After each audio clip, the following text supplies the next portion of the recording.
They told her she was worthless. Every door slammed in her face. Every foreman laughed her off the property before she could even finish a sentence. Eliza Whitmore had worked cattle since she was 8 years old, could read weather better than most men twice her age, and had never once quit when things got hard. But none of that mattered in a world that had already decided what she was allowed to be. This is the story of a woman who had nothing left, walked into one last ranch, and changed 3 lives forever. Stay with me until the end. This one will hit you somewhere deep. If stories like this speak to your soul, hit that subscribe button and become part of our family. You won't want to miss what comes next. Drop a like and tell me in the comments, what city or country are you watching from?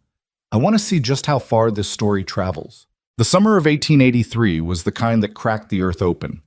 Out on the high plains of western Kansas, the grass had gone the color of old straw, and the sky sat heavy and white from horizon to horizon. Not the white of clouds, but the white of a sun that had simply stopped caring. Dust devils spun up between the wagon ruts and died just as quickly. The whole landscape felt like it was holding its breath, waiting for something to break. Eliza Whitmore had been walking since before dawn. Her boots were the kind of worn that goes past worn. The left sole had separated at the toe, and she'd tied it back with a strip of leather cut from her saddlebag, which she no longer had a horse to put on. The saddlebag hung from her shoulder instead, stuffed with 3 days' worth of dried jerky, a change of shirt, and a small tin box where she kept what remained of her money. She hadn't counted it again that morning. She already knew what she'd find. Harlan Creek was the 4th town she'd tried in 6 weeks. The first had been Dusty Fork, where the ranch foreman, a barrel-chested man named Holt, who smelled like tobacco and sour milk, had looked her up and down from his porch, spit off the side and said, "We don't run a charity here, girl. Move along." She hadn't asked for charity. She'd asked for work. The second town was Mineral Flat, where she'd gotten further, all the way to the owner himself, a man named Pruitt, who wore a silk vest and kept touching the chain of his pocket watch while she spoke. He'd listened, or at least he'd stood there while she talked. Then he'd smiled at her the way men smile at things they find amusing but not serious, and said, "Tell you what, my wife could use some help in the kitchen." "I'm not looking for kitchen work," Eliza had said, keeping her voice even. "I know cattle. I know horses. I know irrigation and fencing and how to treat a sick steer without losing half your herd to whatever's going around." The smile didn't waver.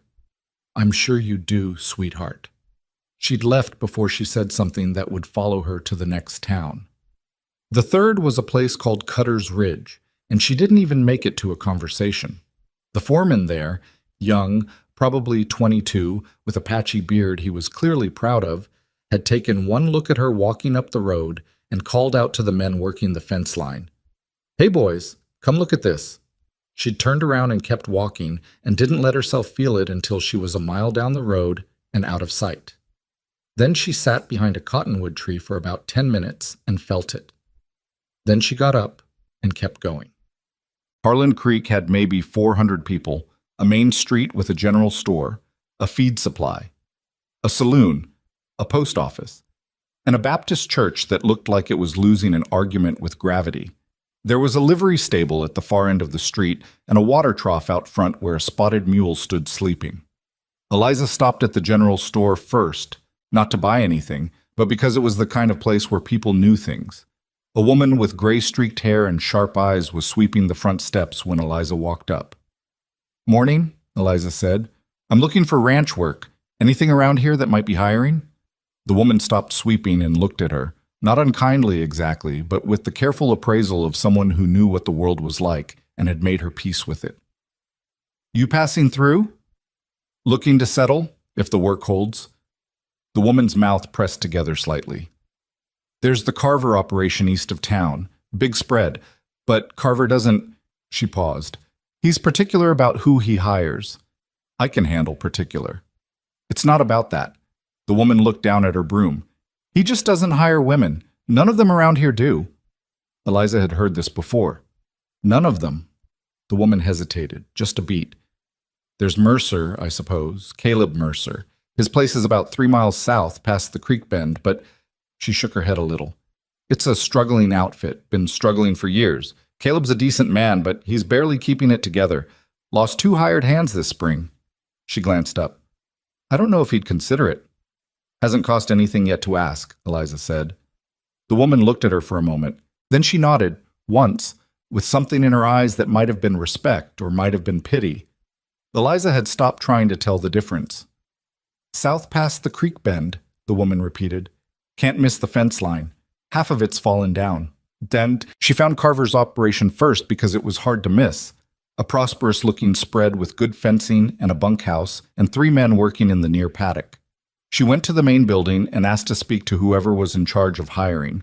She got a man named Deeks, the foreman, who was polite enough to hear her out. He had a weathered face and the kind of stillness that came from spending 30 years outdoors. You got references? He asked. I worked the Harmon spread in Colorado for 4 years. Before that, my father's ranch in Missouri from the time I could walk. Harmon's a long way off. Yes, sir. He studied her. It's not about whether you can do the work, he said, and his voice had dropped a register, something almost apologetic in it. The men, they don't take well to... He stopped. Started again. It causes problems, arguments, distractions. It's just not something that works out here. I'm not a distraction, Eliza said. I'm a ranch hand. Miss, he said it quietly, not cruelly. I'm sorry. I can't help you. She walked back out into the sun and stood at the gate for a moment. 3 miles south, Ichscout. The Mercer place looked exactly like the woman in town had described it, a ranch that was fighting a slow battle and losing. The fence line along the road had 2 sections down, posts rotted out at the base. The barn needed paint so badly the wood had gone gray and dry. The main house was solid but modest, and the yard had the particular look of a place where one person was trying to do the work of 4. There was a man working near the water trough, wrestling with a hand pump that clearly didn't want to cooperate. He was maybe 35, lean and broad-shouldered, his hat pushed back on his head. He had the kind of face that had spent too much time squinting into wind. Not old exactly, but tired in a specific way that the outdoors puts into a person. He noticed her when she was about 20 feet out and straightened up. Help you? He said. I'm looking for Caleb Mercer. That's me. Eliza squared her shoulders. She had done this speech 4 times now, and each time she tried to say it differently, tried to find the arrangement of words that would make someone actually hear her. She still hadn't found it. My name is Eliza Whitmore. I'm looking for ranch work. I've got 4 years on the Harmon spread in Colorado. Primarily cattle management, some horse work, fencing, irrigation repair. Before that, I spent most of my life on a working ranch in Missouri. I'm not looking for special treatment. I'm looking for honest pay for honest work.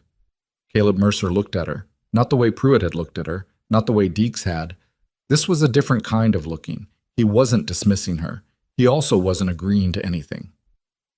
How long you been walking? He asked. Blinked. Since before sunup. He glanced down at her boots, at the leather strip tied around the toe. He didn't say anything about it. I'm not in a position to hire anyone, he said finally. I'll be honest with you. The money's tight, and I don't know how tight it gets before it becomes something worse. Taking on wages I can't guarantee wouldn't be fair to you. I'd rather take that chance than... I'm not done. He wasn't rude about it, just direct. I'm not saying no. I'm saying I can't offer you what I can't offer. He tilted his head slightly. What I can do is, if you're willing to work a trial week, I can offer you meals and a bunk in the tack room. It's not fancy. At the end of the week, if the work is there and you're what you say you are, we talk about something more permanent. It wasn't what she'd hoped for. It also wasn't a door slamming in her face. All right, she said. He nodded and reached out to shake her hand, which she hadn't expected. His grip was firm and brief. You can put your bag in the tack room. I'll show you where. They walked toward the barn, and that's when she saw the horse. It was a dark bay mare in the near paddock, standing slightly apart from the others. Something about the way it held its weight was wrong. Anyone who knew horses would see it. The animal was resting its right front foot, toe down, with a careful, deliberate stillness that meant pain. How long has she been standing like that? Eliza said. Caleb stopped. Few hours. She seemed off this morning. I was going to look at her after I got the pump. But Eliza was already moving toward the paddock gate, already reading the horse the way she'd learned to read them. The tight muscles around the jaw, the way the ears sat, the angle of the leg. "She's not lame," Eliza said, mostly to herself, slipping through the gate and moving toward the mare at an angle, slow and steady, talking low. "Easy, easy, girl. I'm not going to hurt you." The mare shifted but didn't bolt. Eliza crouched beside her and ran her hands down the leg, felt nothing wrong in the bone or tendon, then lifted the hoof and turned it into the light. There it was, a piece of flint, the size of a thumbnail, wedged deep into the sulcus beside the frog. Another few hours, and it would have worked its way in deep enough to cause real damage. An abscess, maybe worse. Eliza reached into her jacket pocket and found the small folding knife she always kept there, opened the blade and worked carefully. The horse flinched once, then stood. 30 seconds later, Eliza straightened up and held out her palm. The piece of flint sat there, dark against her skin. She looked back at Caleb. He was standing at the paddock fence, both hands resting on the top rail, watching her. The expression on his face was hard to read. Something had shifted in it, some internal calculation being made. "She'll be fine," Eliza said. "Keep her out of the rocky ground for a couple of days." Caleb was quiet for a moment. Then he said, "Tack room's at the back of the barn. There's a cot behind the saddle rack. I'll have supper ready around 6. He picked up his hat from where he'd left it on the fence post and walked back toward the house without another word. Eliza looked down at the piece of flint in her hand. She closed her fingers around it. She had been told 4 times in 6 weeks, and more times than that in the years before, that she was too small, too soft, too female, too much of something and not enough of everything else. She had been told she would quit when the work got hard. She had been told the West was no place for a woman without a husband or a family name to stand behind. What none of them had ever understood was that she'd grown up watching her father work himself half to death, trying to hold a ranch together alone, and she'd made a quiet decision when she was about 12 years old that she would never be the kind of person who needed to be carried through life. She would carry her own weight. She would carry more than her weight, if it came to that. She was tired. Her feet hurt. She had 63 cents to her name and a left boot held together with scavenged leather. But she was inside the fence line. She uncurled her fingers and looked at the flint one more time. Then she set it on the top rail of the paddock fence. A small, meaningless gesture that made sense only to her, and walked toward the barn. The mare watched her go, weight balanced evenly now, ears forward. The pump still needed fixing. The fencing was still down. The barn still needed paint. There was, Eliza thought, no shortage of work. She pushed open the tack room door and went inside. The tack room smelled like leather and old hay, and something else underneath, a kind of dry, closed-in stillness that comes from a space that hasn't had a regular occupant in a long time. The cot Caleb had mentioned was behind the saddle rack, just as he'd said, a narrow thing with a wool blanket folded at the foot that had probably been washed sometime last year, maybe the year before. There was a small window up near the ceiling, the kind that let in light but not much else, and a nail on the wall where someone had left a rusted spur hanging like a forgotten thought. Eliza set her saddlebag down on the cot and sat beside it. She had slept in worse places. She'd slept in a dry creek bed once, wrapped in her bedroll with her back against the bank, listening to coyotes argue somewhere in the dark.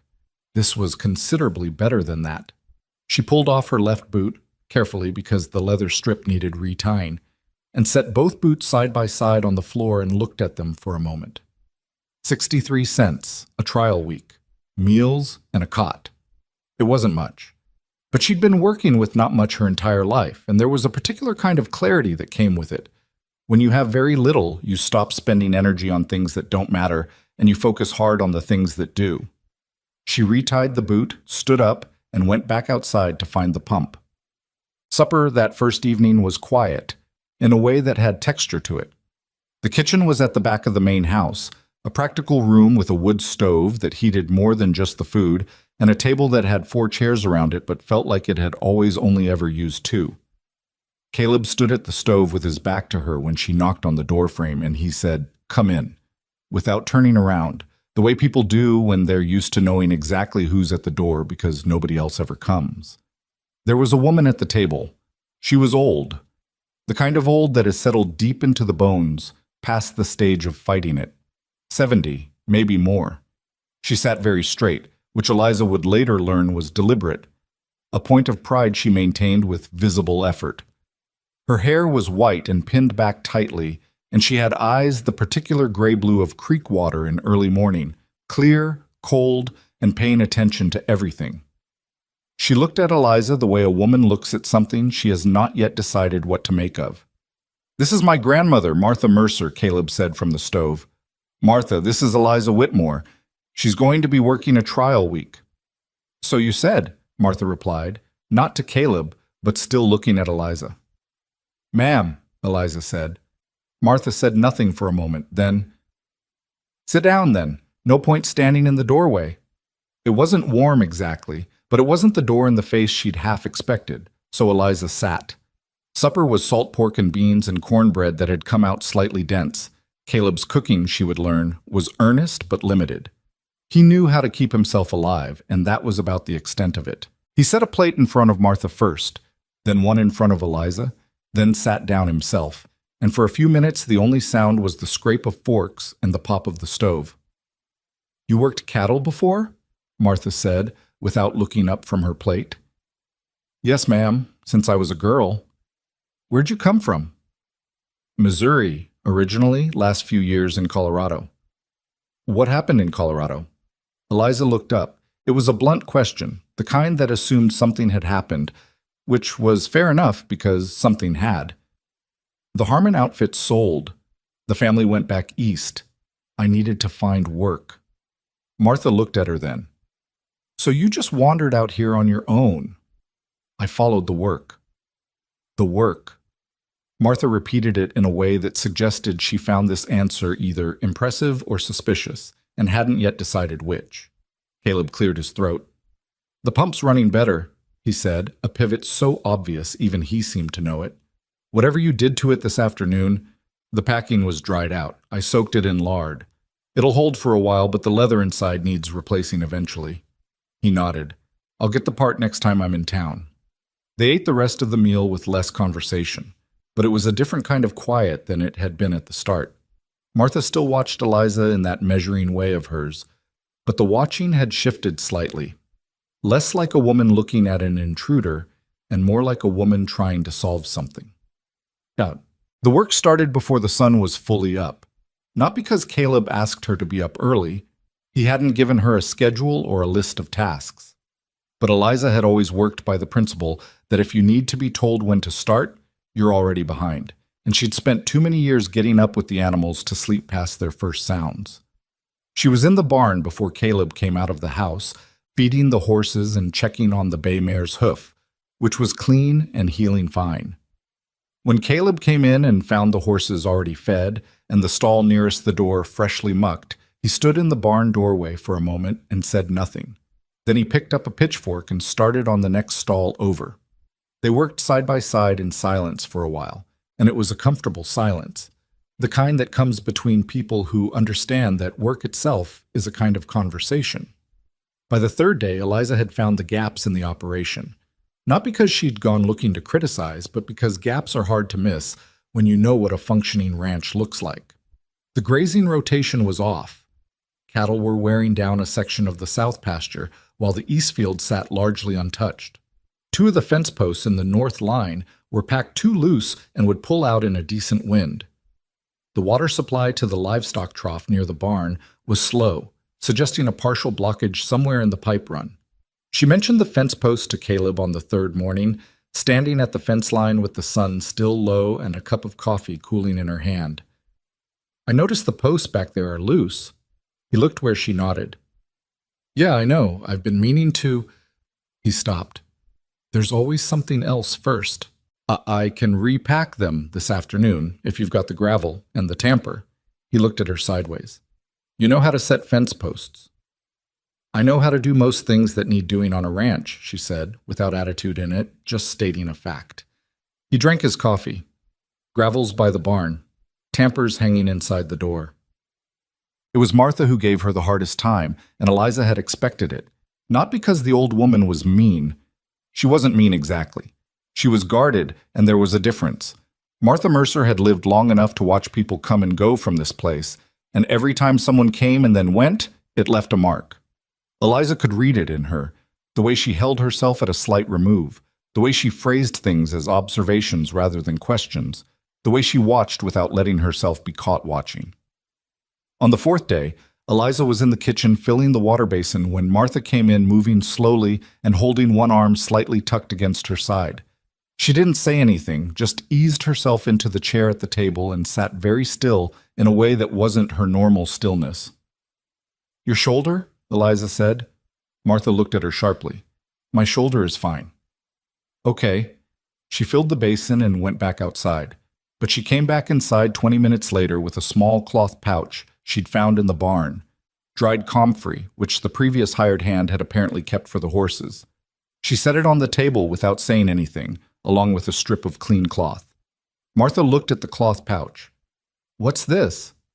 "For a poultice, if you wanted one." Eliza shrugged. "It's what my mother used to use." Martha was quiet for a moment. "Your mother worked ranches too?" "She cooked and kept house. My father worked the ranch. I was somewhere in between." A small pause. "I followed him more than her, I suppose." Martha picked up the cloth pouch and turned it over in her fingers, smelling it. "Comfrey." "Yes, ma'am. I know what comfrey is." But she didn't put it back down. Eliza left her to it and went back outside. That evening, Martha came to supper without the careful, stiff way she'd been holding herself all day. She didn't mention the poultice. Eliza didn't either. Tasam. The cattle situation took her the better part of 2 days to sort out. The south pasture was overworked. The grass there was short and patchy, and the herd had been on it too long. The east field had good growth and an existing water access from the creek if you opened the right gate, but the gate had been tied shut with wire and hadn't been opened in so long the wire had rusted into the post. Eliza found Caleb near the barn and told him what she'd found. "I know the east field's better," he said.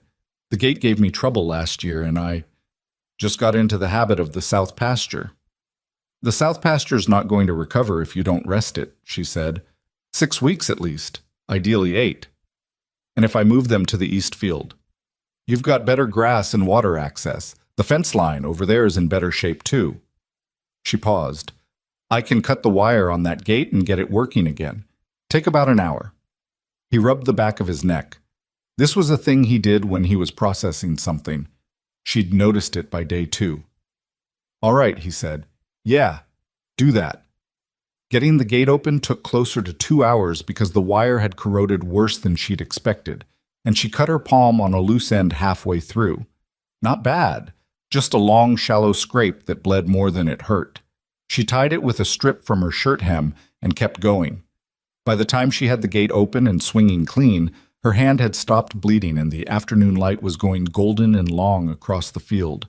She moved the herd herself, mostly, which was harder than it would have been with a second hand, but not impossible if you knew how to position yourself and how to read. Which animal was the natural follower leader of the group? Caleb appeared about halfway through and took up a position on the far side without being asked, and between the two of them they had the cattle in the east field and the gate secured before dark. Caleb looked at her hand when she latched the gate. "You cut yourself." "It's nothing. Let me see it." She showed him. The scrape had closed over, but it was red and raised at the edges, the kind of thing that would be stiff in the morning. "Come up to the house when we're done," he said. "Martha keeps a salve for that sort of thing." He said it practically, the way you say, "Hand me that wrench," without fuss, without making it something it wasn't. She appreciated that more than he probably knew. Thought. Martha was on the porch when they came up from the field, sitting in the chair she kept there, her hands in her lap. She watched them come through the yard gate, and her eyes stopped on Eliza's hand. "Wire cut," Caleb told her. Martha pushed herself up from the chair with the careful deliberateness she always used and went inside without a word.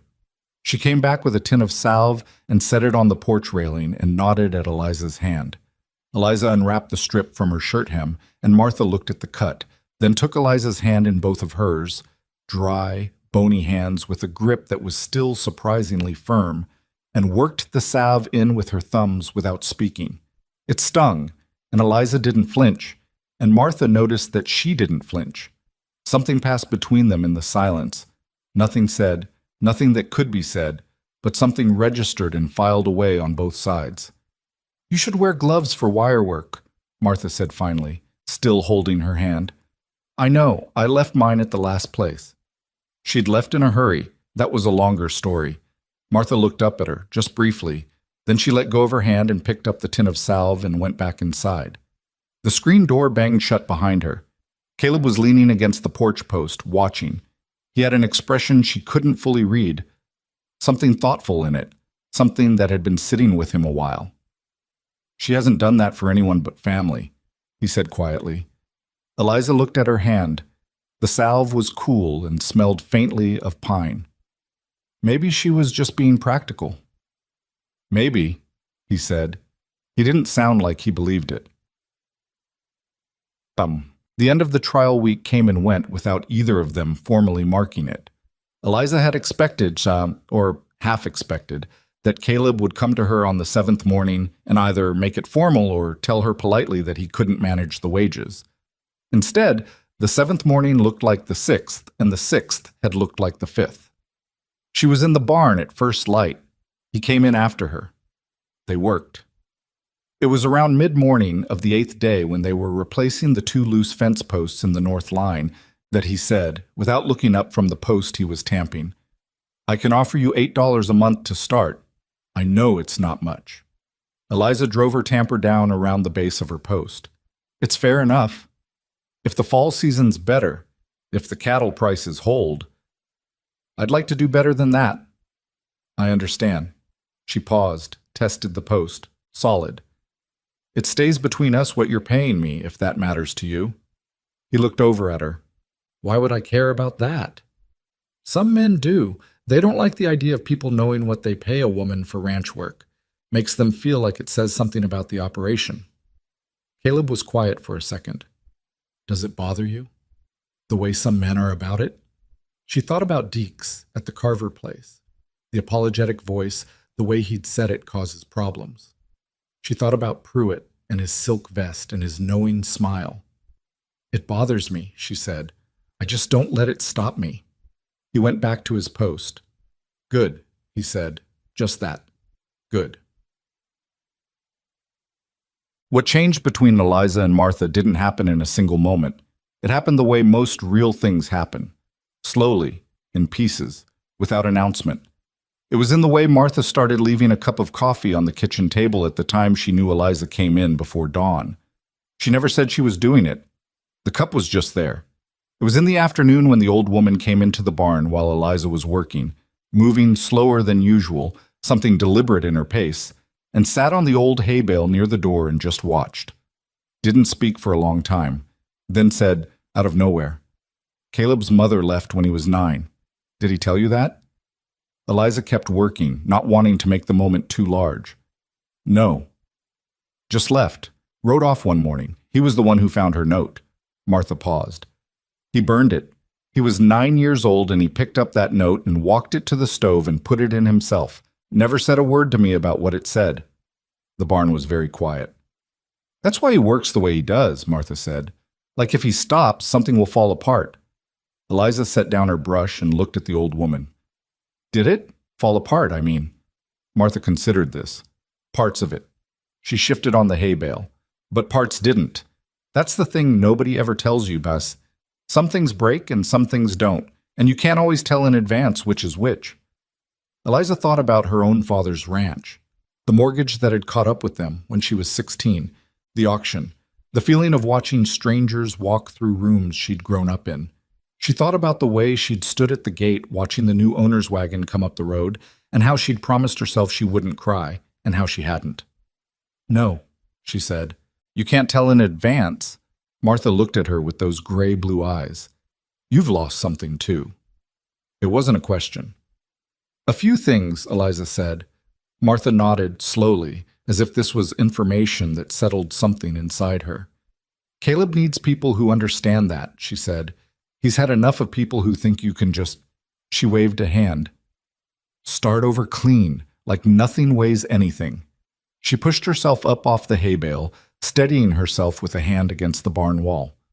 "The coffee will be cold if you don't come in soon," she said, and walked back out into the yard, leaving Eliza standing in the barn with the sounds of the horses around her and something in her chest that felt different than it had when the day started. She stood there for a moment, then she picked up the brush again, because the work wasn't done. It never was. Outside, the east field grass was growing back green and heavy in the late afternoon light, and the cattle moved through it slow and steady, the way cattle do when they have enough room and enough to eat. The bay mare was in the near paddock, weight balanced evenly on all four legs, ears turning at small sounds. The pump ran clear, the fence posts held. It wasn't a perfect place. The barn still needed paint, the money was still tight, and there were mornings when the whole enterprise felt like it was one bad season away from coming undone. But there was something here that hadn't been here 6 weeks ago. Some quality in the air of the place that was harder to name than a fence post or a water line, but just as necessary. Eliza went in for the coffee before it got cold. The trouble didn't arrive all at once. It crept in the way bad weather does on the plains. First a distant darkening on the horizon that you tell yourself is nothing, then a shift in the wind that makes the horses uneasy, and then suddenly the sky is the wrong color and you're running for cover, wondering how you missed the signs. It started, as these things often do, with a woman who meant no particular harm. Her name was Dora Phelps, and she ran the post office in Harlan Creek with the quiet authority of someone who understood that information was its own kind of currency. She wasn't a cruel woman. She was simply a woman who found silence uncomfortable and conversation irresistible, and who had perhaps never fully understood where the line sat between sharing news and spreading damage.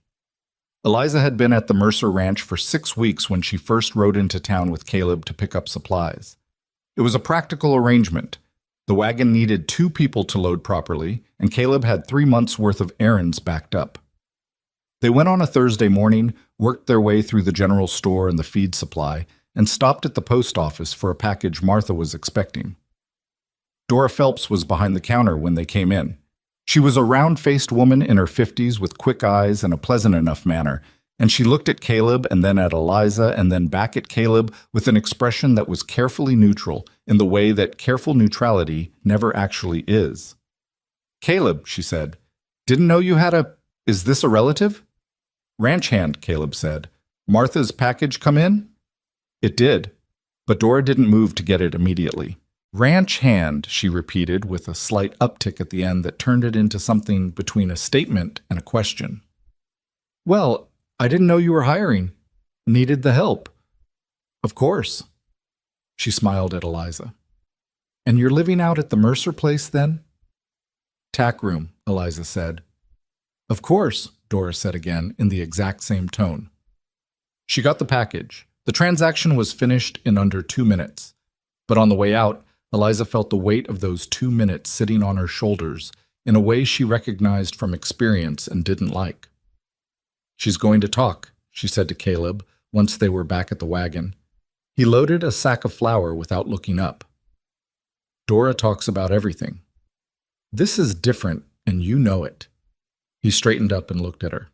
He had that expression he got when something uncomfortable was true, and he was deciding how honest to be about it. "Yeah," he said finally, "I know it." They drove back to the ranch mostly quiet, and neither of them brought it up again that day. But it sat there, between them and around them, the way uncomfortable truths do when you decide to leave them on the table instead of dealing with them. By the end of the second week after that trip to town, Eliza could feel the shift. It wasn't anything she could point to directly, a look here, a pause there. When she rode into Harlan Creek alone to pick up a part for the pump, the conversation at the feed supply stopped a half-beat too long when she walked in. The man behind the counter, a heavy-set fellow named Roy, who had always been perfectly polite before, was still polite. But there was something performed about it now, something that hadn't been there 6 weeks ago. On her way back out, she passed 2 women on the board sidewalk outside the general store. She didn't know their names. She nodded. One of them nodded back. The other looked away and then leaned toward her companion as Eliza passed, and Eliza didn't hear what was said, but she didn't need to. She rode back to the ranch with the pump part in her saddlebag and a cold, settled feeling in her stomach. That evening, Caleb came in from town himself.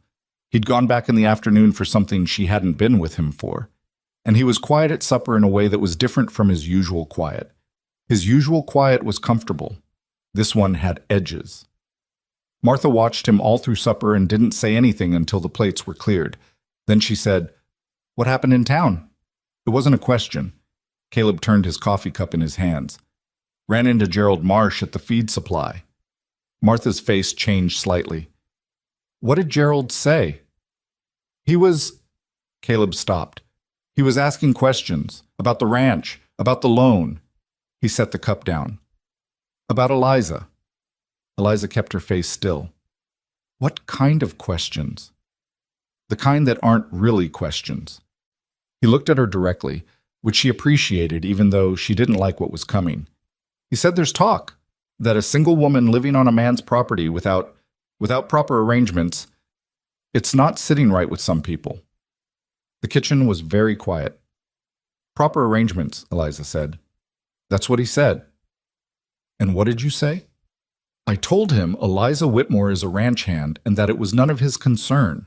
He said it flatly, without drama, and she believed him. "But Gerald Marsh is on the board of the Harlan Creek Savings and Loan." There it was. Martha made a sound that wasn't quite a word. "The loan," Eliza said. "The loan comes up for renewal in 8 weeks." He wasn't looking at her now, looking somewhere at the middle of the table. Marsh implied, he didn't say it outright, but he implied bewildered that the board would be looking closely at the operation's stability and its reputation. The word landed in the room like something dropped. Eliza thought about the Mercer land, 3 miles south of Harlan Creek, the fence line that was finally holding, the east field full of cattle getting fat on good grass, the pump running clean. She thought about what it had taken Caleb's family to hold on to it, what it was worth to him, to Martha. She thought about how easily it could be undone. "I see," she said. "I'm not telling you this to—" Caleb started. "I know why you're telling me." She looked at him. "You're telling me because it's fair that I know, because it affects me too." She paused. "And because you're not sure what to do about it." He didn't answer, which was its own kind of answer. Martha pushed back from the table. She moved to the window and stood there looking out at the dark yard, and her back was very straight in that deliberate way of hers. "People in this town," she said, to the window, "have had something to say about this family since before Caleb was born. They had things to say when his father bought this land. They had things to say when his mother left." She paused. "I have spent 40 years deciding which things to fight and which things to let blow past." "Martha," Caleb began. "I'm not finished." She turned around. Her gray-blue eyes moved between Caleb and Eliza. "Gerald Marsh is a small man with a small mind and a large amount of authority, and that is a genuinely dangerous combination. I won't pretend otherwise." She sat back down slowly. "But this land has been in this family for 32 years, and I will not let gossip take what drought and hard winters couldn't." It was the most Eliza had ever heard her say at once. The three of them sat with it for a minute. Then Caleb looked at Eliza. "We need to talk about what happens if—" "Not tonight," Martha said, with the authority of someone who has learned that some conversations need at least a night of sleep before they can be had without people saying things they'll regret. "Tonight we finish our coffee and we go to bed. Tomorrow is tomorrow." Eliza lay on the cot in the tack room that night and looked at the ceiling and did not sleep for a long time. She had been here before, in different forms, not the specific geography of it, not the specific people, but the underlying shape of it. The moment when you realize that existing in a place is not the same as being allowed to exist in a place. That the ground you've been standing on has always had conditions attached that nobody told you about up front. She thought about Dora Phelps and her carefully neutral expression. She thought about Gerald Marsh and his implications. She thought about the women on the sidewalk and the conversation she hadn't heard but could have written herself, word for word. She had not done anything wrong. She had worked hard, kept to herself, done right by the ranch and the people on it. None of that mattered to the people talking about her in town, because the thing they objected to had nothing to do with what she'd done or hadn't done. It had to do with what she was, a woman living in a man's space outside the specific container that society had built for women like her, And the mere fact of that was enough. The worst part wasn't the injustice of it. She had made a kind of peace with injustice years ago. Not acceptance, but a working understanding of it.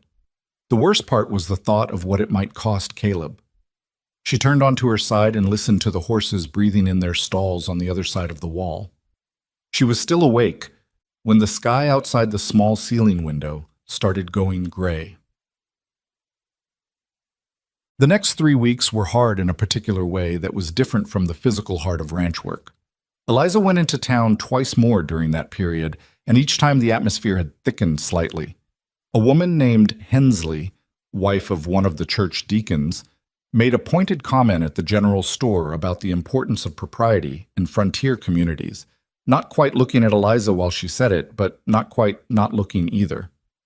A group of men outside the saloon went quiet when Eliza rode past and then started talking again loudly about nothing, which was somehow worse than if they'd said something directly. She told Caleb about the Hensley comment when she got back that day. Not all of it, just the shape of it. He listened with his jaw set in the way it got when something made him angry, but he was controlling it. "Ignore her," he said. "I'm good at ignoring things," Eliza said.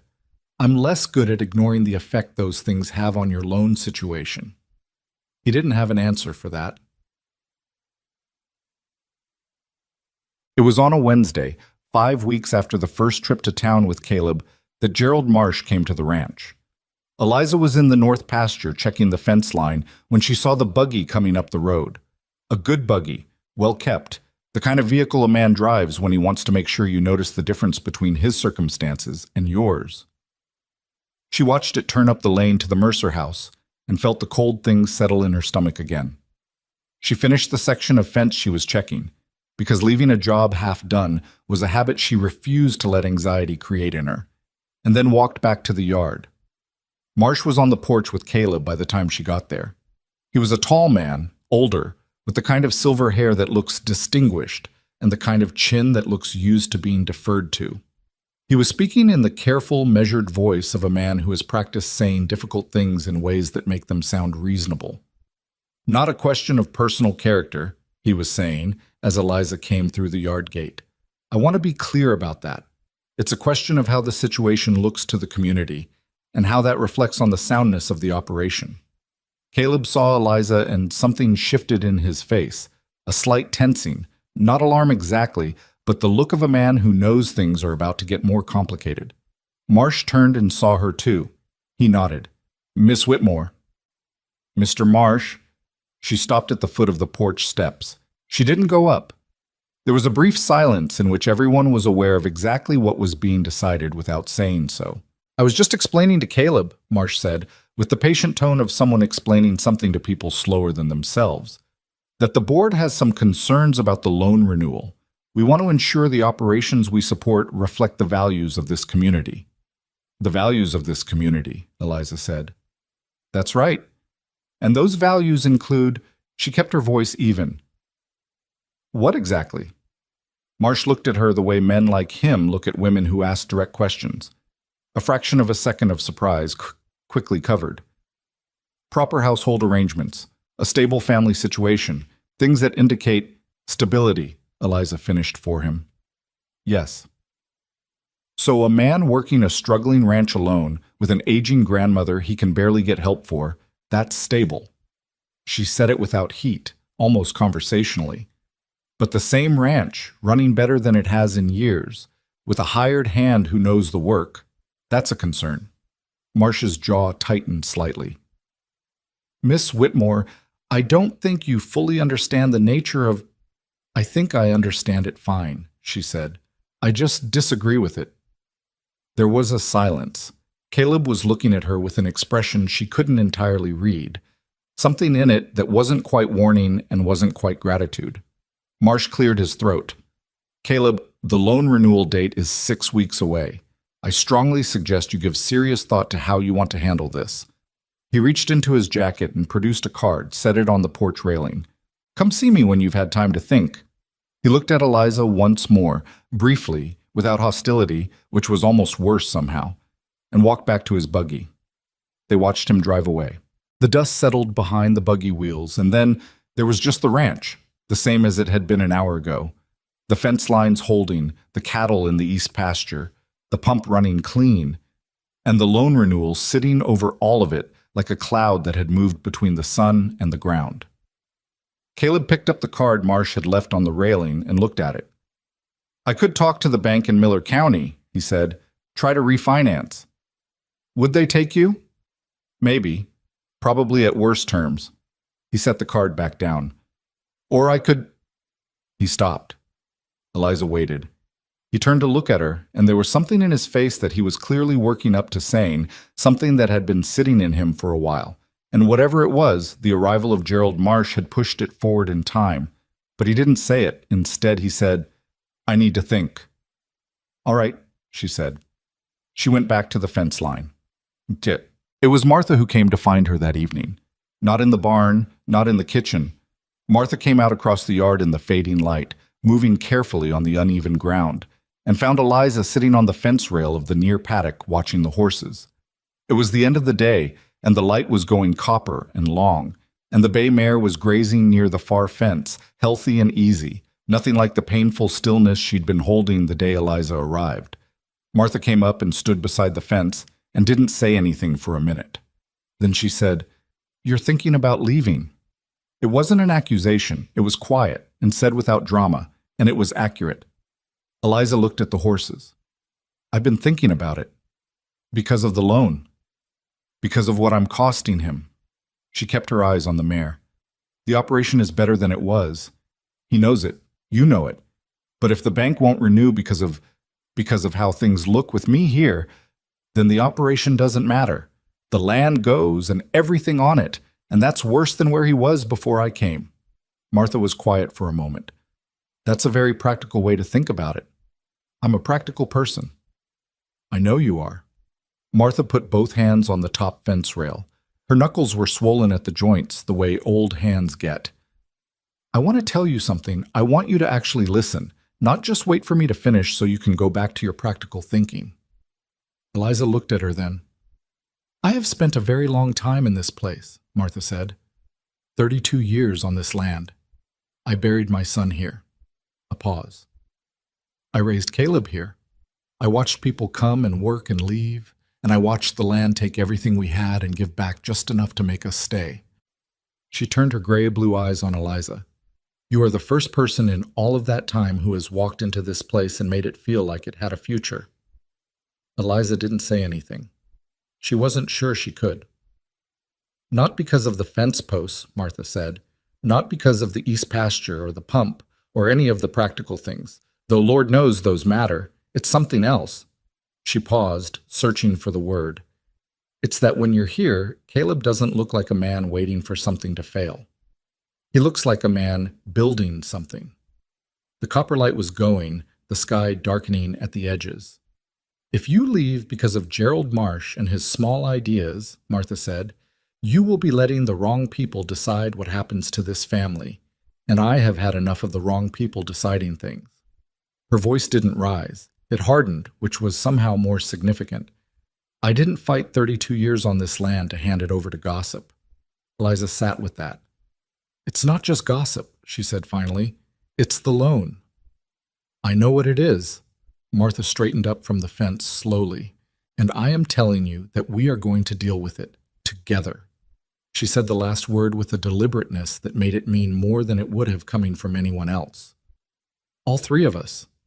She turned and walked back across the yard toward the house, careful on the uneven ground, her back straight in that way she maintained through effort and stubbornness and whatever else it took. Eliza sat on the fence rail and watched her go. In the paddock, the bay mare lifted her head from the grass and looked at Eliza for a moment, dark eyes, steady and calm, and then went back to grazing. The night came on slow and soft, the stars beginning to show at the edges of the sky. The land was very still. Out in the east pasture, one of the cattle lowed once, low and distant, and was answered by another, and then the quiet came back and sat over everything like something that had been there a long time and planned to stay. And Eliza said the cattle would need checking in the morning if there was rain. It was ordinary conversation, the kind that fills space while something larger gets worked out underneath. And all three of them knew it and let it happen anyway, because sometimes you need a night of ordinary before you can face the extraordinary.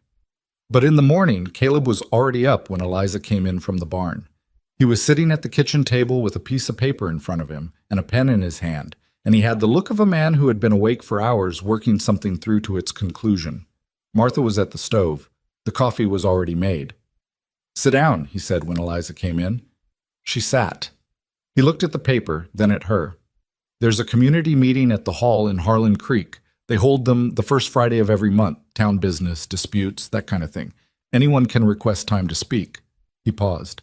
"The next one is in 4 days." Martha set a cup of coffee in front of Eliza without being asked. "I want to request time," Caleb said. "I want to put this in front of the community directly. The rumors, the loan pressure, all of it. I want to bring it into the open where it has to be what it actually is instead of what people whisper it is." Eliza looked at him. "That's a significant risk." "I know it is." "If it goes badly, you've made it public. You can't take it back." "I know that too." He set the pen down. "But Gerald Marsh came to my property and told me, in polite language, that I need to make you leave or arrange things differently, or he'll put pressure on my loan. And I've been sitting with that for 16 hours, and every way I look at it, what he's doing is wrong. Not just inconvenient, wrong." He said the last word plainly, without raising his voice, which made it more definitive than if he'd shouted it. "And I'm tired of letting wrong things happen quietly." The kitchen was still. Martha turned from the stove and looked at her grandson with an expression Eliza had not seen on her face before. Something that was beyond pride. Something that had older and more complicated roots than that. She didn't say anything.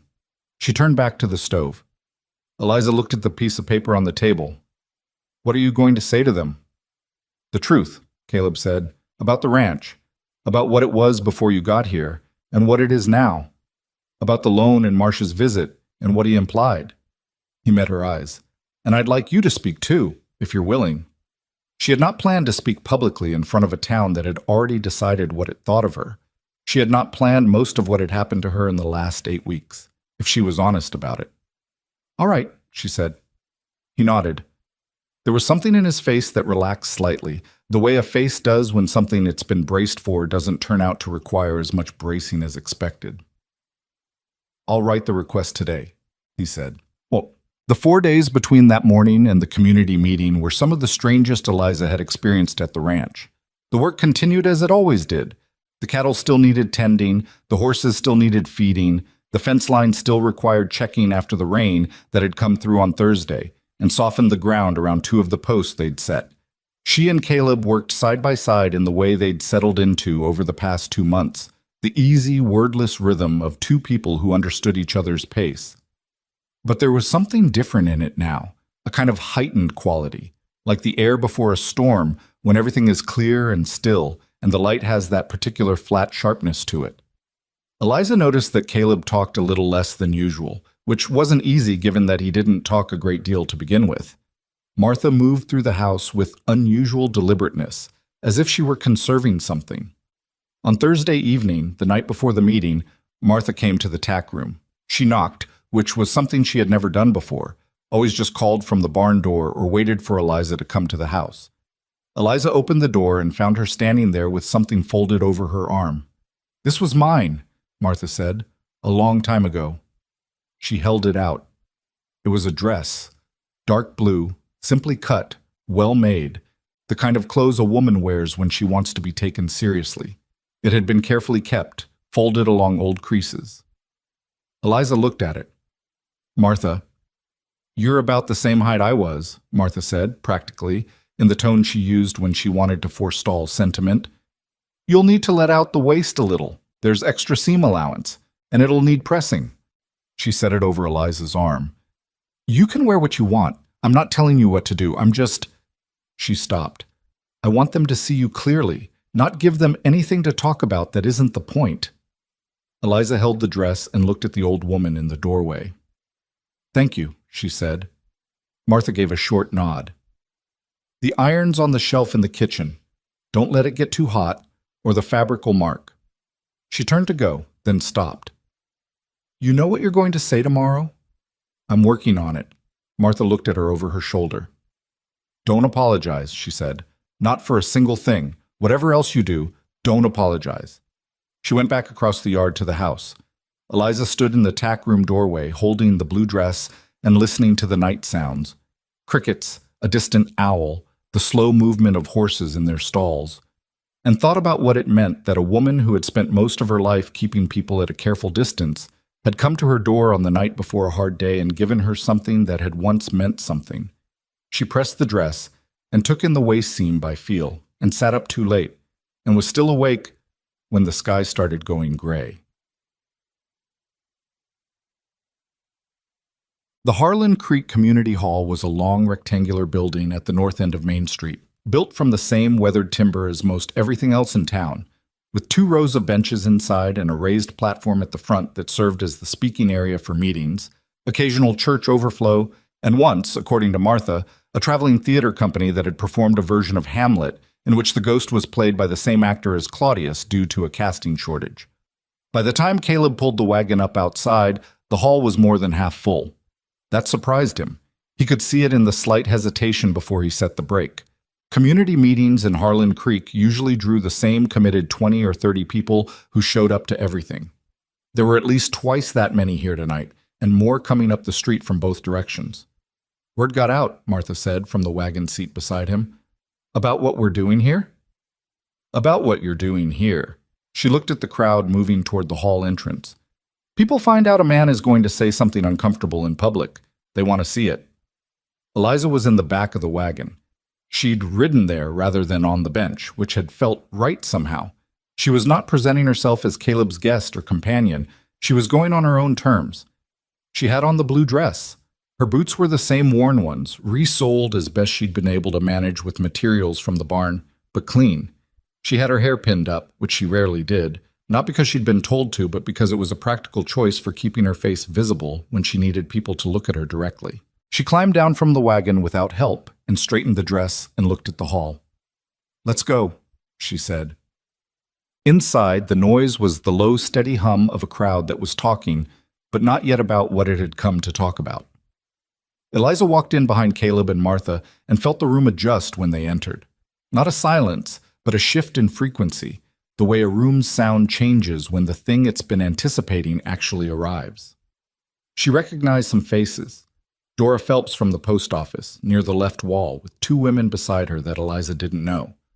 Roy from the feed supply, toward the back, who looked somewhere between curious and uncomfortable. The deacon's wife, Mrs. Hensley, in the 3rd row, sitting very straight and looking at Eliza with an expression of tight, organized disapproval. Gerald Marsh was at the front, slightly to the side of the platform, talking to another man in a good suit who had the look of someone whose opinion of himself was his most developed quality. When Marsh saw Caleb, he nodded, careful, cordial, the nod of a man who believes the social form should be observed regardless of the content being transacted beneath them. Caleb nodded back. He and Marsh would always be civil to each other, Eliza understood. Men like Caleb and men like Marsh coexisted in these communities by maintaining a surface decorum over everything else. It was only the terms underneath that were being contested. The meeting was called to order by a man named Horace Webb, who served as some sort of unofficial civic moderator, a lean older man with an unhurried manner and the air of someone who has chaired enough community meetings to have lost his fear of awkward silences. He worked through 2 pieces of ordinary business first, a question about a disputed property line near the schoolhouse, and a proposal about road maintenance on the eastern track. And then he looked at his paper and said, "Next, we have a request from Caleb Mercer for the floor." "Caleb?" Caleb stood up from the bench and walked to the platform. He was not a natural public speaker.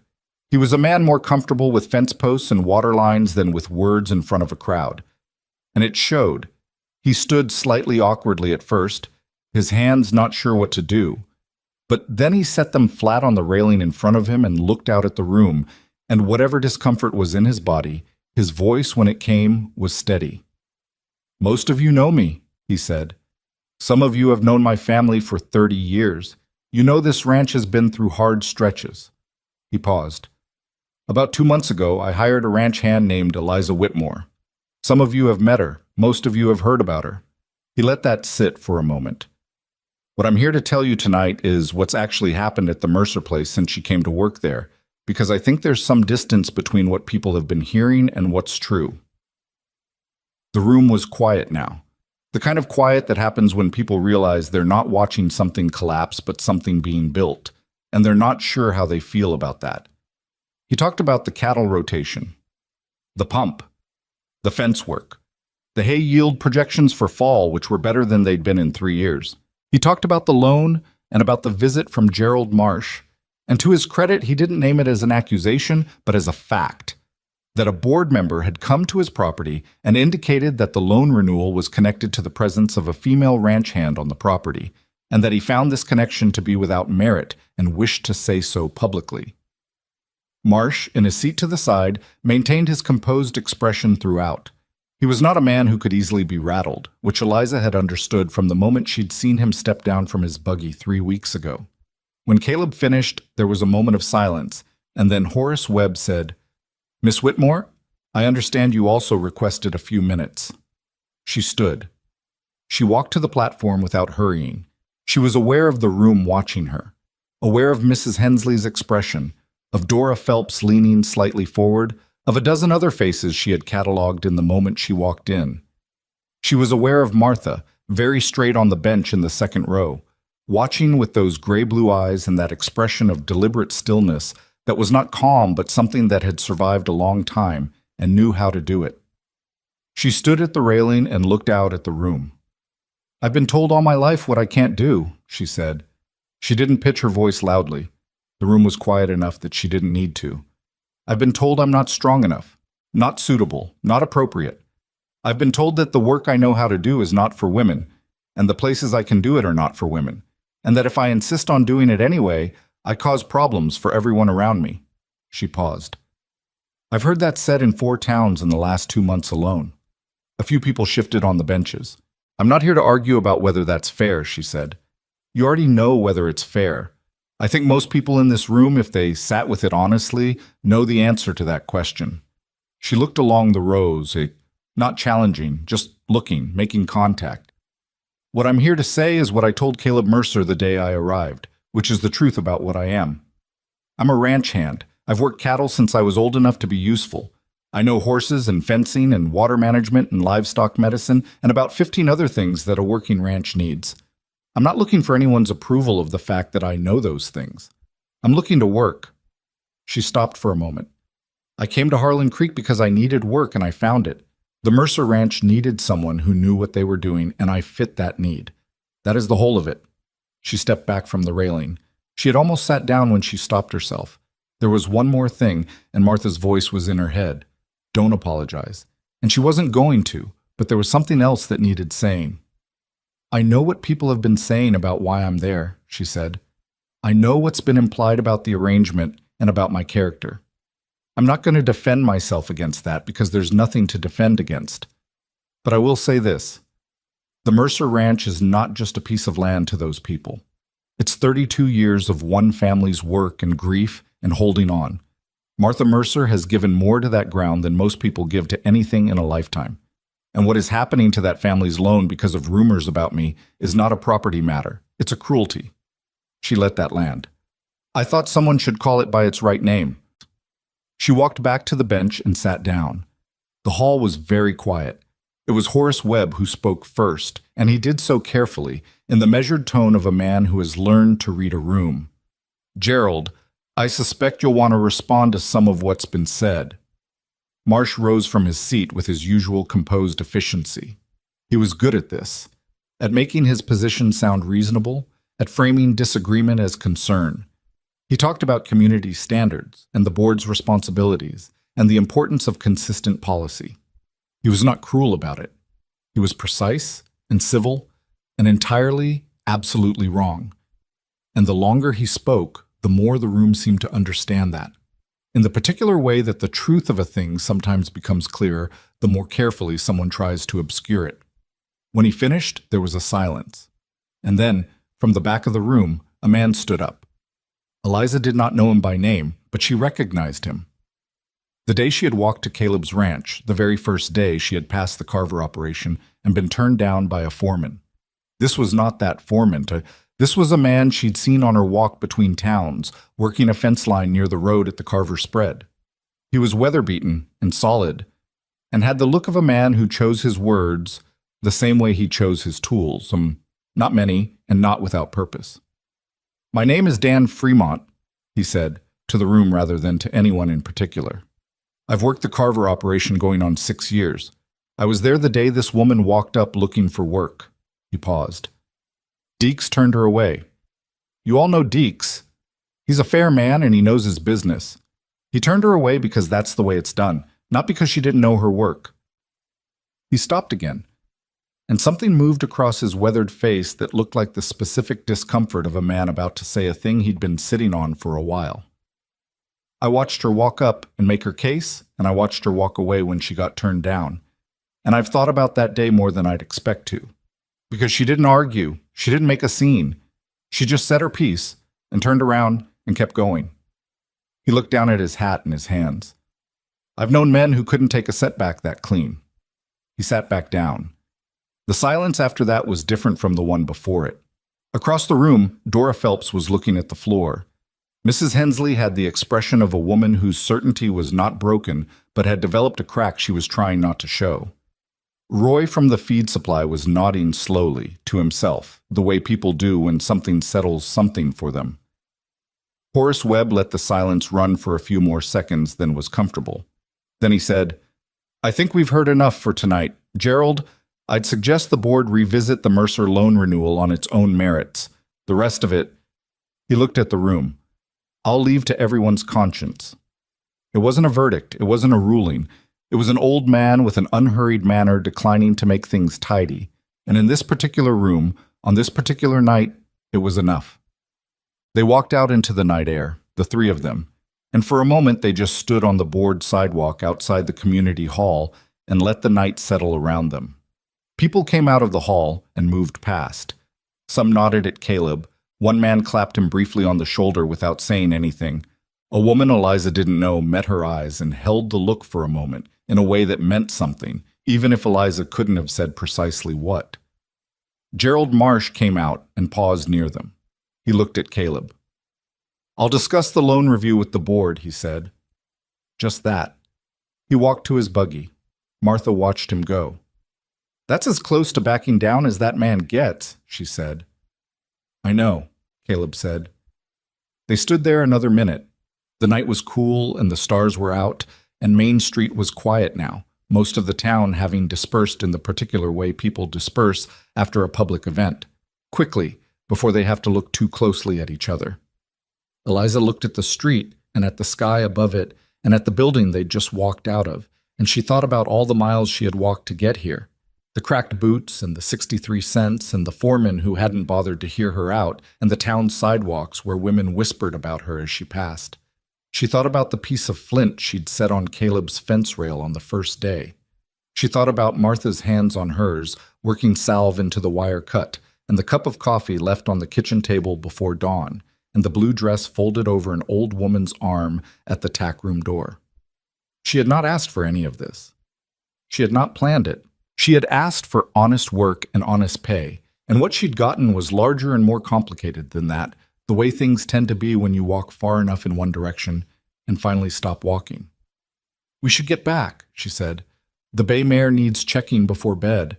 "She's fine," Caleb said. "She might be fine." "I'd rather know than assume." Martha made a sound that was probably the closest she came to a laugh in most circumstances. She moved toward the wagon. "The girl's right. Let's go home." The wagon rolled out of Harlan Creek with the three of them on the bench together. Martha, in the middle, which was not how they'd come in, and nobody commented on it, and the sound of the horses on the road and the dark plains opening up around them, and behind them the yellow lights of town getting smaller, and ahead of them the darker dark of the land they'd come from. Eliza looked out at the passing dark and felt something she hadn't felt in a long time, a thing that was too plain and too ordinary to have a dramatic name. Just the specific quiet of a person who is exactly where they are supposed to be, in this moment, on this road, in this particular life. It lasted about 30 seconds before Martha said, "You left the kitchen window unlatched again." And the spell broke the way spells do, messily and completely. And Eliza said she'd latched it, and Martha said she hadn't, and Caleb said nothing, and kept his eyes on the road with the expression of a man who had learned when to stay out of things. The ranch was exactly as they'd left it, dark, solid, the pump silent, the horses moving softly behind the barn walls. The east pasture was a shape in the darkness, the cattle invisible but present, their slow sounds carrying on the night air. Eliza checked the bay mare, who was fine, as Caleb had said. She latched the tack room door and lay on the cot, and looked at the ceiling window and the stars through it, and did not have the answer to anything except that she was still here, and the morning would come, and there would be work. That was enough. The letter from the Harlan Creek Savings and Loan arrived on a Tuesday, 9 days after the community meeting. Caleb brought it in from the road and set it on the kitchen table without opening it, which told Eliza everything she needed to know about how much it was weighing on him. He poured himself coffee and stood at the counter with his back to the table for a moment, the way a man stands when he's giving himself time before he has to know something. Martha came in from the sitting room and looked at the envelope on the table, and then at Caleb's back, and then at Eliza, who was sitting across the table with her hands around her own cup. "Open it," Martha said. "I will." "Open it now, Caleb. Standing there won't change what's in it." He turned around, picked up the envelope, and opened it. He read it standing up, which took about 30 seconds, and his face while he read it was the careful blank of someone who has learned not to let his expressions run ahead of his information. Then he set the letter on the table and pushed it toward the center. Eliza read it. Martha leaned over and read it beside her. The loan renewal had been approved, standard terms. No conditions attached beyond the standard repayment schedule. Gerald Marsh's name appeared nowhere in the letter. It was signed by the bank's administrative clerk, the kind of correspondence that was designed to look routine even when everything surrounding it had been anything but. Martha straightened up. She said nothing. She went back to the sitting room. Caleb picked the letter up, folded it, and put it in his shirt pocket. "Well," he said. "Well," Eliza agreed. He drank his coffee. She drank hers. Outside, the morning was already warm, the sky that deep midsummer blue that shows up in Kansas in late August when the heat has burned out whatever haze was sitting over everything. "I'm going to check the north fence this morning," Eliza said after a while. "There's a section near the creek bend I've been meaning to get to." "I'll take the creek bend." He nodded. She stood up and rinsed her cup and went out to the barn. And the morning went on the way mornings do when the thing you've been holding your breath against finally passes. Not with drama or relief exactly, but with the simple resumption of the ordinary, which is its own kind of grace. The weeks that followed were the most stable the Mercer Ranch had known in years. And stability, Eliza was learning, had its own particular texture. It wasn't exciting. It wasn't the sharp, specific urgency of crisis, the sick horse, the wire cut, the night before the community meeting when everything felt like it was balanced on a point. It was quieter than that, and in some ways harder to hold on to, because it didn't announce itself. But it was there in the numbers, which Caleb showed her one evening in early September. The cattle weights, the hay yield, the cost of supplies against what they'd brought in at the summer market. The numbers weren't triumphant. They didn't tell a story of sudden reversal or dramatic salvation. They told a story of a ranch that had stopped losing ground and started gaining it, slowly, a few dollars at a time. "If fall prices hold," Caleb said, going over the columns at the kitchen table, "we'll end the year better than we've started it in 8 years. The east pasture's going to be important come spring," Eliza said. "If we rotate back to the south section before April, we'll have enough recovery time for a decent summer yield." "I was thinking the same." He looked up. "You've thought further ahead on this than I have. You've been managing the money side. I've been managing the land side." She shrugged. "Between the two, you get the whole picture." He looked at her for a moment with something in his face she had noticed more often lately, not quite what she'd call longing, because that word carried a weight she wasn't ready to assign to it, but something that had more presence than the practical ease they'd settled into over months of shared work. Something that was aware of her in a way that went beyond the ranch. She had been aware of it. She had not addressed it because there was a version of this that ended badly. A woman in her position, with no money and no family nearby and no place else to go, could not afford to misread the situation, and she was not certain she wasn't misreading it.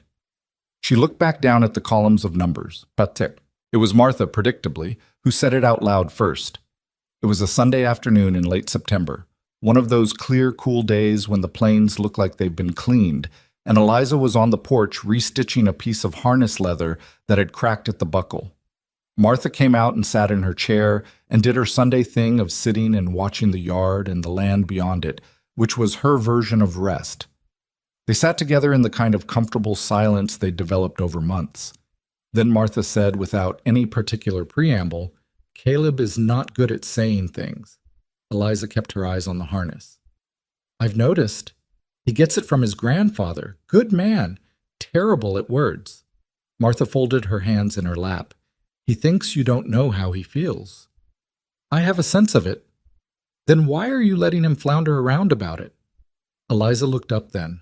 Martha was watching the yard, not looking at her, which was considerate in its own way. "Because I don't know what I want it to be," Eliza said, "and it's not fair to let someone say a thing they can't take back until you know." Martha was quiet for a moment.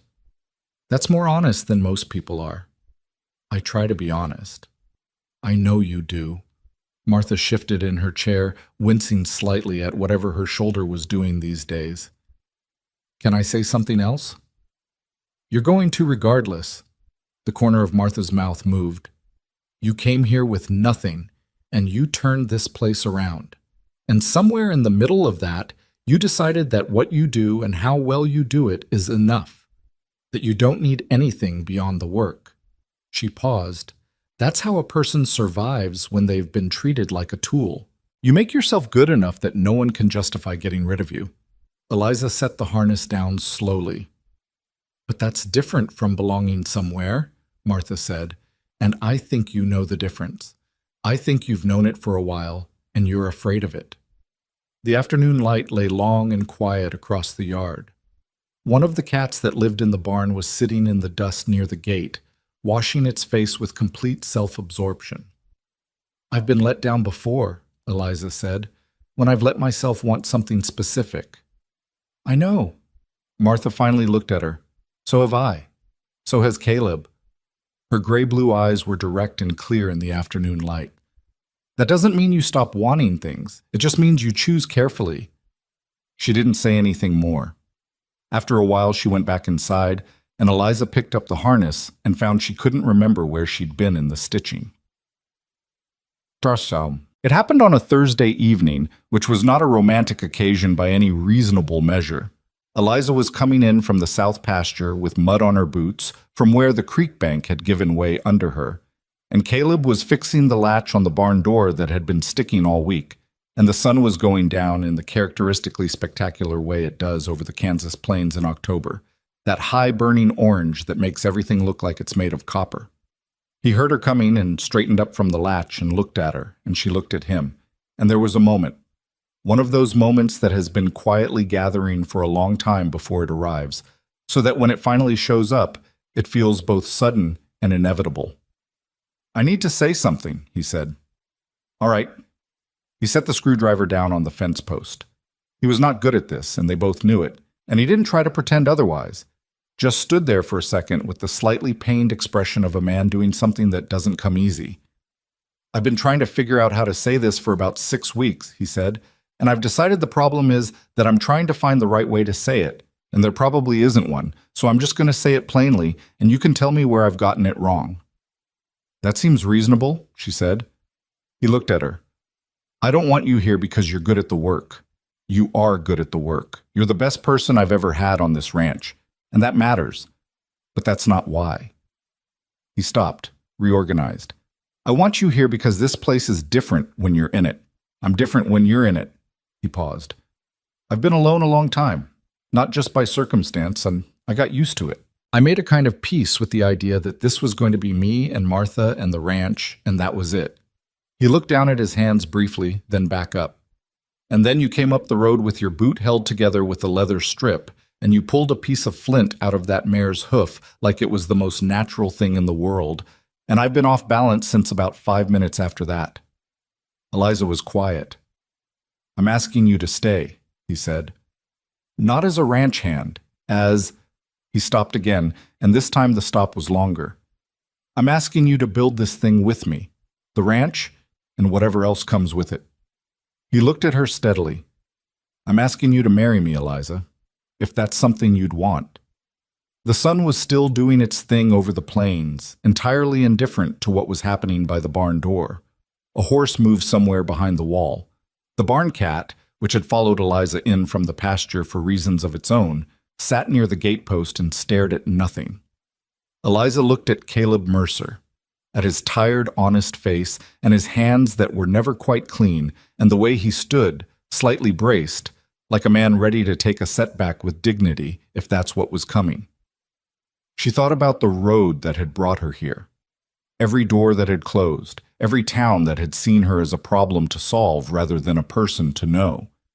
She thought about what it felt like to need something and be told, over and over, that she wasn't the kind of person who got to have it. She thought about Martha telling her don't apologize, and the cup of coffee left before dawn, and the blue dress folded over old hands. She thought about Caleb shaking her hand on the first day, firm and brief, like she was a person deserving of that ordinary dignity. "You know I'm not easy to be around," she said. "I've noticed. I have opinions about how things should be done, and I'm not always quiet about them." "I've noticed that too. And I don't know how to—" She stopped, tried again. "I'm not always good at the soft parts of things, feelings and all of it. I work better with problems I can see." "Eliza." He said her name simply, without impatience. "I'm not asking for perfect. I've been around long enough to know that perfect isn't a real thing." He tilted his head slightly. "I'm asking for you, what you actually are." She stood there in the October evening with the mud still on her boots and thought that of all the things she'd been offered in her life, the kitchen work, the condescension, the charity wrapped in expectation, no one had ever said anything quite like that to her. "Yes," she said. It came out quieter than she'd expected. He let out a breath. "Yeah?" "Yes." Steadier this time. She almost laughed at the look on his face, that specific look of a man who is braced for a setback and doesn't quite know what to do when it doesn't arrive. "Don't make it strange, Caleb." He laughed then, a short, real laugh, the kind he rarely produced, and it sounded like something that had been waiting a long time to come out. Martha took the news with characteristic economy. They told her at supper, both of them sitting there with the slightly awkward air of people announcing something they're not sure how to announce. Caleb said it plainly. He'd asked Eliza to marry him, and she'd said yes, and he hoped Martha was amenable. Martha looked at him, then at Eliza. Then she picked up her fork and went back to her supper. "I know," she said. "You know," Caleb repeated. "I've known for 2 months." She pointed her fork briefly in Eliza's direction.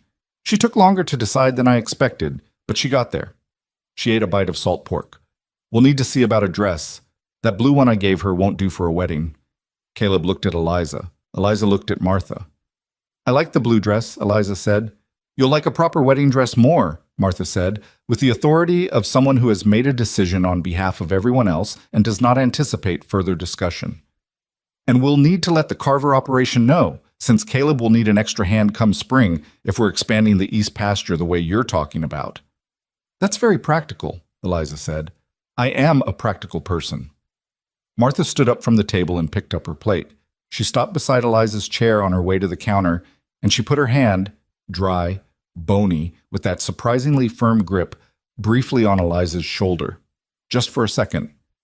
Then she moved on. Eliza looked at the table. It wasn't a dramatic gesture. It wasn't the kind of thing that gets written about or remembered in specific words. But it was Martha Mercer, who had spent 40 years keeping the world at a careful distance, and it was her hand on Eliza's shoulder, and that meant something that no dramatic gesture could have carried better. They were married in November before the first hard freeze in a small ceremony at the ranch. The preacher came from town. Martha sat in the chair they'd brought out into the yard and wore her good coat and did not cry, which was exactly what anyone would have expected of her. Dora Phelps came, which was either a social calculation or a genuine change of heart, and Eliza decided to accept it as the latter because life was easier that way. Dan Fremont came, the man from the Carver operation who had stood up at the community meeting, and he shook Eliza's hand afterward with a brief firmness and said, "Congratulations, Mrs. Mercer." And that was all, but it was enough. Gerald Marsh sent a card. He did not attend. Winter settled over the ranch the way winters do in Kansas. Hard, serious, not interested in sentiment. The pipes froze twice in January. A section of the barn roof took on weight from a heavy snow and cracked a rafter that took 3 days to repair properly. The cattle needed daily checking through the worst of it, which meant mornings and temperatures that made your face ache before you'd been outside for 5 minutes. None of it was easy.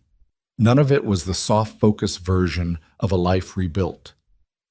But there were also evenings by the stove when the 3 of them, Caleb with his accounts, Martha with her mending, Eliza with whatever needed doing, sat in the same room, and the quiet between them was the kind that comes from people who no longer need to fill silence to feel comfortable in each other's company. There were mornings when Eliza woke up in an actual bed in an actual room that was hers and felt the particular solidity of that fact. Not took it for granted, not turned it into something larger than it was, but felt it, specifically the way you feel something true when you've spent a long time without it. In February, Martha's health declined for about 3 weeks. Something respiratory, not catastrophic, but serious enough that Eliza took over most of the kitchen work, and Caleb spent more evenings than usual sitting near her. Martha bore it with the stoic annoyance of someone who found being fussed over nearly as difficult as being ill. She recovered. She complained afterward that they'd both been hovering, and Eliza said they had been, and Martha said, well, she supposed it was tolerable, and that was as close to thank you as it was going to get, and everyone understood that. No. By the following spring, the Mercer Ranch had taken on one additional hand, a young man named Perry, 18 years old, who had shown up on the road much the way Eliza once had, though with rather more of a note of desperation about him, and rather less of a poker face. Eliza had been the one to see him from the field, and walk over and hear him out, and she had brought him back to the house and told Caleb they had room for one more. Caleb had looked at her with an expression she recognized. "You sure?" "He knows horses," she said. "He's green everywhere else, but you can teach green. You can't teach instinct." Perry stayed. He was not always easy. He made the particular kinds of mistakes that 18-year-olds make, impatient, occasionally careless, better at starting things than finishing them. Eliza was harder on him than Caleb was, which surprised Perry and didn't surprise Caleb at all. One evening Perry said to her, slightly aggrieved after a correction, "You're tougher than any foreman I've worked for." "You've worked for 2 people including us," Eliza said. "Your sample size is limited." She handed him the tools she'd been using. "Do it again, and do it right this time." He did it again. He did it right. Summer came back around, and with it the high white sky and the heat that cracked the earth and the grass going the color of old straw in the south pasture. But this time the south pasture was resting, as planned, and the cattle were in the east field where the grass was heavy, and the water supply was clean and consistent, and the yield projections for fall were the best they'd been in a decade. None of that was magic. It was rotation and water management and fence maintenance and showing up every day to the work even when the work was hard and the reward was not immediately visible. It was the accumulated result of small correct decisions made consistently over time, which is what most things worth having are actually made of, though people tend to want a more dramatic explanation. Eliza knew the dramatic version of her own story. She'd heard people in town starting to tell it, the way communities do when something that happened in their midst begins to calcify into a kind of local legend. A woman nobody would hire. The ranch that was saved. She'd heard it from Dora Phelps, who had turned from a source of harm into something approaching an unlikely advocate, mostly because Dora Phelps loved a story, and this one had turned out well enough to be worth telling fondly. The dramatic version wasn't wrong, exactly, but it was incomplete the way all dramatic versions are incomplete, because what it left out was all the days in between the significant moments, the days that were just work and weather, and coffee going cold, and boots that needed mending, and a pump that needed checking, and the slow understanding, built not in one revelation but in 100 small ordinary moments, that you are somewhere you belong. One evening in late July, Eliza was on the fence rail of the near paddock, watching the horses in the evening light, the same fence rail she'd sat on the night Martha had come out and told her she was thinking about leaving. The bay mare was near the far fence, fat and easy, completely recovered in body, and apparently untroubled by whatever memory horses keep. Caleb came and leaned on the fence beside her. They watched the horses for a while. "Perry set that last post too shallow," she said. "I know. I'll have him redo it tomorrow." "The whole section, if you do one." "I know, Eliza." She looked out at the pasture. The light was going that copper color again, the way it does in Kansas in late summer, and the land was very still, and somewhere out beyond the east field the creek was running, and the grass that had been worn down to dirt 6 months ago was growing back green. "I've been thinking," she said. "About what?" "That I've been a lot of places, and most of them had something to offer and something wrong with them, and I stayed until the wrong outweighed the something." She paused. "This is the first place where I think the math is going the other direction." Caleb was quiet for a moment. "The math," he said. "The math." He looked at her sideways, and she looked at him sideways, and they were both trying not to smile in the particular way of two people who have been together long enough to find each other funny in ways nobody else would understand. "Well," he said, "I'm glad the math is working out. Don't make it sentimental." "I wouldn't dare." The horses moved in the fading light. The land went quiet around them the way it does at the end of a day. Not silently, because there was always sound, always the creek and the wind and the cattle and the last birds, but quietly, with a kind of letting go that the plains do every evening and that Eliza had stopped taking for granted. She had been told, by more people than she could now count, that she was not the kind of person who got to have this. A place. People. The specific ordinary weight of a life that was hers. She had never entirely believed them. She had also never been certain they were wrong, and that uncertainty, that long uncomfortable middle space between knowing you deserved something and being able to actually claim it, was the truest part of the story. Not the hard work, not the community meeting, not the letter from the bank with its standard terms. Those were real, but they were the surface. Underneath was a woman who had spent years carrying the quiet damage of being told she was less than she was, and who had kept going anyway. It's not because she was unaffected, not because she was stronger than she looked, but because she simply did not know how to stop. That was the thing nobody said when they told the story. That survival is not always a choice. Sometimes it's just what you do when you don't know what else to do. And sometimes, if you keep doing it long enough, you walk up a road in a cracked boot and find the one place where the right people are already waiting to see you clearly. Eliza Whitmore. Eliza Mercer. Now, though she still signed her work orders with both names because old habits die slow, climbed down from the fence rail when the light was nearly gone. "I'm going in," she said. "I'll be right behind you." She walked across the yard toward the kitchen window's yellow glow, and behind her she heard Caleb say something quiet to the bay mare as he passed the paddock, the way he'd taken to doing when he thought nobody was listening, and the mare made the low sound horses make when they recognize a voice they trust. She went inside. Martha had left coffee on the stove. It was still warm.